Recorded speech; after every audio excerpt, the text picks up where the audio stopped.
Hello hi and ನಮಸ್ತೆ ಸ್ನೇಹಿತರೆ, welcome back to Sukumar YouTube channel. So ಇವತ್ತಿನ ಸ್ಪೆಷಲ್ ರೆಸಿಪಿ ತೋರಿಸ್ತಾ ಇದ್ದೀನಿ. ಯಾರೆಲ್ಲ ನೈಟ್ ರೈಸ್ ಮಾಡಿರ್ತೀರ ಅಥವಾ ಎಲ್ಲ ಊಟ ಮಾಡಿಬಿಟ್ಟು ರೈಸ್ ಉಳಿದಿದೆ ಏನು ಮಾಡೋದು ಅಂತ ಯೋಚನೆ ಮಾಡ್ತಿದ್ರೆ ನೋಡಿ, ಫಟಾಫಟ್ ಅಂತ ಇದನ್ನು ಮಾಡ್ಬೋದು. ಬೆಳಗಿನ ತಿಂಡಿಗೆ ತುಂಬಾ ಚೆನ್ನಾಗಿರುತ್ತೆ, ತುಂಬ ಟೇಸ್ಟ್ ಕೂಡ ಇರುತ್ತೆ. ಬನ್ನಿ ಹಾಗಿದ್ರೆ ಹೇಗೆ ಮಾಡೋದು ಅಂತ ನೋಡೋಣ. ಸೊ ನಾನಿಲ್ಲಿ ಒಂದು ಮಿಕ್ಸಿ ಜಾರನ್ನ ತೊಗೊಂಡಿದ್ದೀನಿ. ಅದಕ್ಕೆ ಒಂದು 4ರಿಂದ 5 ಹಸಿಮೆಣಸಿಕಾಯಿನ ಹಾಕ್ಕೋತಾ ಇದ್ದೇನೆ. ಹಾಗೆ ಸ್ವಲ್ಪ ಕರಿಬೇವನ್ನು ಕೂಡ ಹಾಕ್ಕೋತಾ ಇದ್ದೇನೆ. ಹಾಗೆ ನನ್ನ ಚಾನಲ್ನ ಇನ್ನೂ ಯಾರೆಲ್ಲ ಸಬ್ಸ್ಕ್ರೈಬ್ ಮಾಡದೆ ನೋಡ್ತಾ ಇದ್ರೋ ಪ್ಲೀಸ್ ಸಬ್ಸ್ಕ್ರೈಬ್ ಮಾಡಿ. ಹಾಗೆ ಪಕ್ಕದಲ್ಲಿ ಕಾಣೋ ಬೆಲ್ ಐಕನ್ನ ಕ್ಲಿಕ್ ಮಾಡಿ ಆಲ್ ಅಂತ ಸೆಲೆಕ್ಟ್ ಮಾಡ್ಕೊಳ್ಳಿ. ಸೊ ನಾನಿವಾಗ 1 ಟೇಬಲ್ ಸ್ಪೂನಷ್ಟು ಜೀರಿಗೆ ಹಾಕಿದ್ದೀನಿ. ಹಾಗೆ ಇಲ್ಲಿ ಒಂದು 3 ಟೇಬಲ್ ಸ್ಪೂನಷ್ಟು ಶೇಂಗಾ ಹಾಕಿದ್ದೀನಿ. 1 ಗಡ್ಡೆ ಬೆಳ್ಳುಳ್ಳಿ ಹಾಕಿದ್ದೀನಿ. ಹಾಗೆ ಒಂದು ಸ್ವಲ್ಪ ಅರಿಶಿನ ಪುಡಿ ಕೂಡ ಹಾಕ್ಕೋತಾ ಇದ್ದೀನಿ. ಇದು ಅರಿಶಿನ ಪುಡಿ ಬಂದು ಆಪ್ಷನಲ್ಲು, ಬೇಕಿದ್ದರೆ ಹಾಕ್ಬೋದು, ಇಲ್ಲ ಸ್ಕಿಪ್ ಮಾಡಿ ಕೂಡ ಮಾಡ್ಬೋದು, ಚೆನ್ನಾಗಿರುತ್ತೆ. ಆ್ಯಂಡ್ ಇವಾಗ ಸ್ವಲ್ಪ ಉಪ್ಪು ಕೂಡ ಹಾಕ್ಕೋತಾ ಇದ್ದೀನಿ, ಒಂದು ಅರ್ಧ ಟೇಬಲ್ ಸ್ಪೂನಷ್ಟು. ಇವಾಗ ಇದನ್ನೆಲ್ಲ ಹಾಕಿ ಪೌಡ್ರ್ ಮಾಡಬೇಕು ಚೆನ್ನಾಗಿ. ನಂತರ ಇಲ್ಲಿ ನಾನೊಂದು ಬೌಲಲ್ಲಿ ರಾತ್ರಿ ಉಳಿದಿರೋಂಥ ರೈಸ್ನ ನೆನೆಸಿಟ್ಕೊಂಡಿದ್ದೆ ನೀರಲ್ಲಿ. ಸೊ ಇದನ್ನ ಚೆನ್ನಾಗಿ ಒಂದು 2 ಸತಿ ನೀರಲ್ಲಿ ಚೆನ್ನಾಗಿ ತೊಳೆದ್ಬಿಟ್ಟು ಒಂದು ಮಿಕ್ಸಿ ಜಾರ್ ತೊಗೊಂಡ್ಬಿಟ್ಟು ನೀರೆಲ್ಲ ಚೆನ್ನಾಗಿ ಹಿಂಡಿ ಇದರೊಳಗೆ ಹಾಕಿ ಇದನ್ನು ಕೂಡ ಅಷ್ಟೇ ಚೆನ್ನಾಗಿ ಪೇಸ್ಟ್ ಮಾಡ್ಕೊಂಬರಬೇಕು. ನೋಡಿ, ನಾನಿಲ್ಲಿ ಎರಡೂ ಚೆನ್ನಾಗಿ ಪೇಸ್ಟ್ ಮಾಡ್ಕೊಂಬಂದಿದ್ದೀನಿ. ಹಸಿಮೆಣಸಿನ್ಕಾಯಿ ಮಾತ್ರ ಸ್ವಲ್ಪ ತರಿಯಾಗಿ ಇದ್ದರೆ ಚೆನ್ನಾಗಿರುತ್ತೆ ಟೇಸ್ಟು. ಇದು ಮಾತ್ರ ರೈಸು ಫುಲ್ ನೈಸ್ ಇರಬೇಕು. ನೋಡಿ, ಈ ರೀತಿ ಇದ್ದರೆ ಸಾಫ್ಟ್ ಬರುತ್ತೆ. ಅದಕ್ಕೋಸ್ಕರ ನಾನು ಇಲ್ಲಿ ಸ್ವಲ್ಪ ಮಾತ್ರ ಒಂದು ಅರ್ಧ ಗ್ಲಾಸಷ್ಟು ನೀರನ್ನ ಯೂಸ್ ಮಾಡಿದ್ದೀನಿ.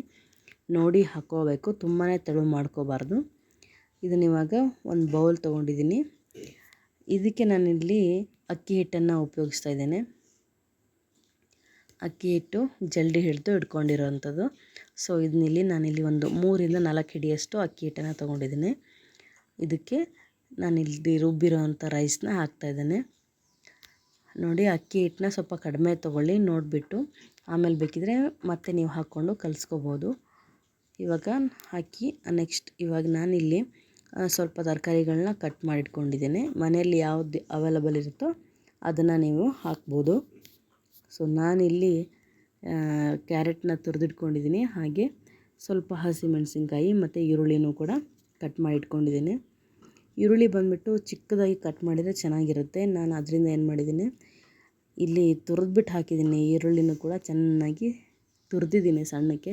ಇವಾಗ ಇದಕ್ಕೆ ರುಬ್ಬಿರೋಂಥ ಹಸಿಮೆಣಸಿನ್ಕಾಯಿ ಪೇಸ್ಟನ್ನ ಹಾಕ್ತಾಯಿದ್ದೇನೆ. ಹಾಗೆ ನಾನಿಲ್ಲಿ ಏನು ಹೆಚ್ಚಿಟ್ಕೊಂಡಿದ್ನಲ್ವ ತರಕಾರಿ, ಅದನ್ನ ಹಾಕ್ತಾಯಿದ್ದೇನೆ. ನೋಡಿ, ಈರುಳ್ಳಿನೂ ಅಷ್ಟೇ ಈ ರೀತಿ ತುರಿದು ಕೂಡ ಹಾಕ್ಕೋಬೋದು. ಇವಾಗ ಕ್ಯಾರೆಟ್ ಕೂಡ ಹಾಕ್ಕೊತಾ ಇದ್ದೇನೆ. ನೀವೆಲ್ಲ ತರಕಾರಿನೂ ಕೂಡ ಚಿಕ್ಕದಾಗಿ ಕಟ್ ಮಾಡಿ ಹಾಕ್ಕೊಳ್ಬೋದು, ಇಲ್ಲ ತುರಿದು ಕೂಡ ಹಾಕ್ಕೊಳ್ಬೋದು, ಚೆನ್ನಾಗಿರುತ್ತೆ ಟೇಸ್ಟು. ಸೊ ಇದನ್ನೆಲ್ಲ ಹಾಕಿದ ಮೇಲೆ ಚೆನ್ನಾಗಿ ಇದನ್ನು ಮಿಕ್ಸ್ ಮಾಡಬೇಕು. ನೋಡಿ, ಎಲ್ಲನೂ ಹೊಂದ್ಕೊಳ್ಳೋ ರೀತಿ ನೀಟಾಗಿ ಕಲಿಸ್ಕೋಬೇಕು. ಚಪಾತಿ ಹಿಟ್ಟಿನ ಹದಕ್ಕೆ ನೀವು ಚೆನ್ನಾಗಿ ಮಿಕ್ಸ್ ಮಾಡಿಕೊಂಡು ಕಲಿಸ್ಕೊಂಡ್ರೆ ಚೆನ್ನಾಗಿರುತ್ತೆ. ಇವಾಗ ನಾನು ಇದಕ್ಕೆ 1 ಟೇಬಲ್ ಸ್ಪೂನಷ್ಟು ಉಪ್ಪನ್ನು ಹಾಕ್ತಾಯಿದ್ದೇನೆ. ನಾವು ಆವಾಗಲೇ ಉಪ್ಪು ಹಾಕಿರೋದ್ರಿಂದ ಸ್ವಲ್ಪ ನೋಡಿಕೊಂಡು ಉಪ್ಪನ್ನು ಹಾಕ್ಕೊಳ್ಳಿ.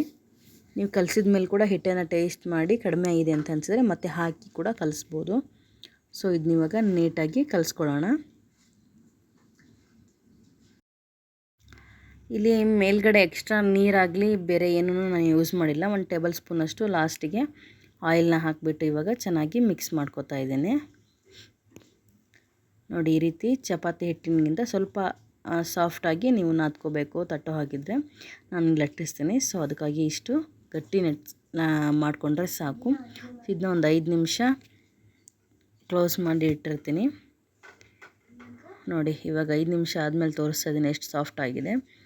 ಆ್ಯಂಡ್ ಇವಾಗ ಇದಕ್ಕೆ ನಾನು ಇಲ್ಲಿ ಒಂದು ಹೋಳಿಗೆ ಕವರ್ನ ತೊಗೊಂಡಿದ್ದೇನೆ. ಸೊ ಇದ್ರ ಮೇಲೆ ನಿಮ್ಮ 1 ಹಿಡಿಯಷ್ಟು ನೀವು ಉಂಡೆಗಳನ್ನ ಮಾಡಿ ಇದಕ್ಕೆ ಎಣ್ಣೆನ ಹಾಕಿ ತಟ್ಟಬೇಕು ನಿಧಾನಕ್ಕೆ. ಮೊದಲು ಕವರ್ಗೆ ನಾವು ಎಣ್ಣೆನ ಸವರ್ಕೋಬೇಕು.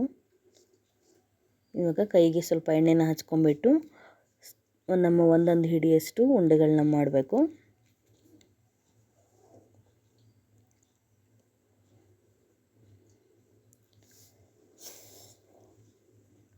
ನೋಡಿ ನಾನಿಲ್ಲಿ ತೊಗೊಳ್ತಾ ಇದ್ದೇನೆ. ನಿಮಗೆ ಜಾಸ್ತಿ ಬೇಕಿದ್ದರೆ ಜಾಸ್ತಿನೂ ಕೂಡ ಮಾಡ್ಬೋದು. ನಾನಿಲ್ಲಿ ಮೀಡಿಯಮ್ ಸೈಜ್ ಮಾಡ್ತಾಯಿದ್ದೇನೆ. ಅಂದರೆ ನಾವು ತೆಳುವಾಗಿ ಲಟ್ಸೋದ್ರಿಂದ ಅದು ದೊಡ್ಡದು ಕೂಡ ಆಗುತ್ತೆ. ಅದಕ್ಕೋಸ್ಕರ ಇಲ್ಲಿ ಒಂದು ಹಿಡಿಯಷ್ಟು ತೊಗೊಂಡ್ರೆ ಸಾಕು. ಆ್ಯಂಡ್ ಚೆನ್ನಾಗಿ ಕೂಡ ಬೇಯುತ್ತೆ. ನೀವು ತೆಳ್ಳಗೆ ಲಟ್ಟಿಸ್ಕೊಂಡ್ರೆ ಚೆನ್ನಾಗಿರುತ್ತೆ. ಸೊ ಇವಾಗ ಇದನ್ನ ನೀಟಾಗಿ ರೌಂಡ್ ಶೇಪ್ ಅಂದರೆ ಚಪಾತಿ ಹೇಗೆ ಲಟ್ಟಿಸ್ತೀವಲ್ವ ಅದೇ ರೀತಿ ನಿಧಾನಕ್ಕೆ ಲಟ್ಟಿಸ್ಬೇಕು. ಇಲ್ಲಾಂದರೆ ಇದೇ ರೀತಿ ಕೈಲೇನೂ ಕೂಡ ನೀವು ತಟ್ಬೋದು. ನಾನಿಲ್ಲಿ ಸ್ವಲ್ಪ ಮಾತ್ರ ಕೈಲೇ ತಟ್ಟಿ ಆಮೇಲೆ ತೆಳುವಾಗಿ ಬೇಕು ಅಂಥೇಳಿ ಲಟ್ಟಿಸ್ತಾ ಇದ್ದೇನೆ. ನೋಡಿ ಈ ರೀತಿ ನಿಧಾನಕ್ಕೆ ನೀವು ಕವರ್ನ ತಿರುಗಿಸ್ತಾ ಲಟ್ಟಿಸ್ಬೇಕು.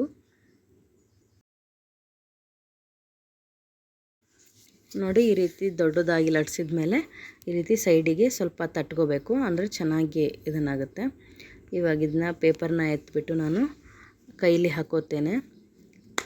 ನೋಡಿ ಎಷ್ಟು ಹಂಚು ಕೂಡ ಕಾಯಕ್ಕಿಟ್ಟಿದೆ, ಆಲ್ರೆಡಿ ಹಂಚು ಕಾದಿದೆ. ಸೊ ಇವಾಗ ಸ್ವಲ್ಪ ಎಣ್ಣೆನ ಹಾಕೋತಾ ಇದ್ದೀನಿ. ಹಂಚಿಗೆ ಫಸ್ಟು ಎಣ್ಣೆನ ಹಾಕಬೇಕು, ಹಿಡಿಬಾರ್ದು ಅನ್ನೋ ಕಾರಣಕ್ಕೆ ಇಲ್ಲಿ ಎಣ್ಣೆ ಸ್ವಲ್ಪ ಜಾಸ್ತಿನೇ ಉಪಯೋಗಿಸಿರ್ತೇವೆ. ಸೊ ಇವಾಗ ಇದಕ್ಕೆ ನಾನು ಪೇಪರಿಂದ ತೆಗೆದುಬಿಟ್ಟು ಕೈಲೇನ ಎತ್ತಿ ಹಾಕ್ತಿದ್ದೀನಿ. ಪೇಪರಿಂದ ಕೂಡ ನೀವು ಹಾಕ್ಬೋದು. ನನಗೆ ಹೀಗೆ ಹಾಕಿದ್ರೇ ಅಭ್ಯಾಸ ಆ್ಯಂಡ್ ಚೆನ್ನಾಗಿ ನನಗೇನು ಹರಿಯುತ್ತೆ ಆ ಥರ ಏನೂ ಅನಿಸಲ್ಲ. ಅದಕ್ಕೋಸ್ಕರ ನಾನು ಇದೇ ರೀತಿ ಹಾಕ್ತೇನೆ. ಇವಾಗ ಇದು ಚೆನ್ನಾಗಿ ಬೇಯಬೇಕು. ನೋಡಿ ಇವಾಗ ಇದು ಬೆಂದಿದೆ. ಇವಾಗ ಇನ್ನೊಂದು ಸೈಡು ತಿರುವಾಗ್ತಾ ಇದ್ದೇನೆ. ಈ ರೀತಿ ರೊಟೇಟ್ ಮಾಡಿ ಎರಡು ಸೈಡು ಸ್ವಲ್ಪ ಕೆಂಪಗಾಗೋ ರೀತಿ ನೀವು ಬೇಯಿಸ್ಕೋಬೇಕು. ತುಂಬ ಏನು ಟೈಮ್ ತೊಗೊಳ್ಳಲ್ಲ, ಒಂದೊಂದು ನಿಮಿಷಕ್ಕೆ ಇದು ಮುಗಿದೋಗ್ಬಿಡುತ್ತೆ, ಬೆಂದುಬಿಡುತ್ತೆ. ಮೀಡಿಯಮ್ ಉರಿಯಲ್ಲಿ ಬೇಯಿಸ್ಕೊಳ್ಳಿ. ತುಂಬ ಹೈ ಫ್ಲೇಮ್ ಇಟ್ಟರೆ ಕರ್ರಗಾಗಿಬಿಡುತ್ತೆ. ಅದಕ್ಕೋಸ್ಕರ ಮೀಡಿಯಮ್ ಉರಿಯಲ್ಲಿ ಇಟ್ಕೊಂಡು ನೀವು ಬೇಯಿಸ್ಕೊಂಡ್ರೆ ತುಂಬ ಚೆನ್ನಾಗಿರುತ್ತೆ ಟೇಸ್ಟು. ಈ ರೀತಿ ಪ್ರೆಸ್ ಮಾಡಿ ಕೂಡ ನೀವು ಬೇಯಿಸ್ಕೋಬೇಕು. ನೋಡಿ ಇದು ಇವಾಗ ಆಗಿದೆ. ನಾನು ಇದನ್ನು ತೆಗೆದು ಹಾಕೋತಾ ಇದ್ದೇನೆ. ನೋಡಿ ಎಷ್ಟು ಚೆನ್ನಾಗಾಗಿದೆ. ಸೊ ಇದೇ ರೀತಿಯೇ ನಾನಿಲ್ಲಿ ಮತ್ತೆ ಕೂಡ ಒಂದು ಬೇಯೋದ್ರಲ್ಲೇ ನಾವು ಇಲ್ಲಿ ಇನ್ನೊಂದನ್ನು ತಟ್ಟಿ ರೆಡಿ ಮಾಡಿ ಇಟ್ಕೊಂಡಿರ್ತೀವಿ. ಸೊ ಇವಾಗ ಅದನ್ನು ಕೂಡ ನಾನು ಕೈಯಲ್ಲಿ ತೊಗೊಂಡ್ಬಿಟ್ಟು ಹಾಕ್ತಾ ಇದ್ದೇನೆ. ಯಾಕಂದರೆ ಒಂದು ಬೇಯೋದ್ರೊಳಗೆ ನೀವು ಇನ್ನೊಂದನ್ನು ರೆಡಿ ಮಾಡಿಕೊಂಡ್ರೆ ಗ್ಯಾಸ್ ಅನ್ನೋದು ವೇಸ್ಟ್ ಆಗೋಲ್ಲ, ಕಂಟಿನ್ಯೂ ಆಗಿ ಬೇಯಿಸ್ಬೋದು. ನೋಡಿ ತುಂಬ ಏನು ಟೈಮ್ ತೊಗೊಳ್ಳಲ್ಲ. ಸೊ ಇವಾಗ ಇದನ್ನು ಅಷ್ಟೇ ಮೀಡಿಯಮ್ ಉರಿಯಲ್ಲಿ ಇಟ್ಕೊಂಡು ಎರಡು ಸೈಡ್ನೂ ಚೆನ್ನಾಗಿ ಬೇಯಿಸಿ. ನೋಡಿ ಆವಾಗ ತಾಲಿಪಟ್ ಅನ್ನೋದು ರೆಡಿಯಾಗುತ್ತೆ.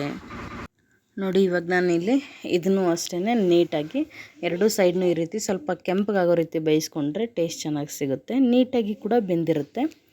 ನೋಡಿ ನಾನಿಲ್ಲಿ ಮಾಡ್ಕೊಂಡಿದ್ದೀನಿ. ನೋಡಿ ನಿಮಗೆ ತೋರಿಸ್ತಾ ಇದ್ದೀನಿ ಎಷ್ಟು ಸಾಫ್ಟ್ ಇದೆ ನೋಡಿ. ಇಷ್ಟು ತೆಳುವಾಗಿ ಉದ್ಕೊಂಡ್ರೆ ಸ್ವಲ್ಪ ಸಾಫ್ಟಾಗಿರುತ್ತೆ. ಅದಕ್ಕೋಸ್ಕರ ಟೇಸ್ಟ್ ಕೂಡ ಅಷ್ಟೇ ತುಂಬಾ ಚೆನ್ನಾಗಿರುತ್ತೆ. ಸೊ ಇವತ್ತಿನ ವಿಡಿಯೋ ಅಷ್ಟೇ ಫ್ರೆಂಡ್ಸ್.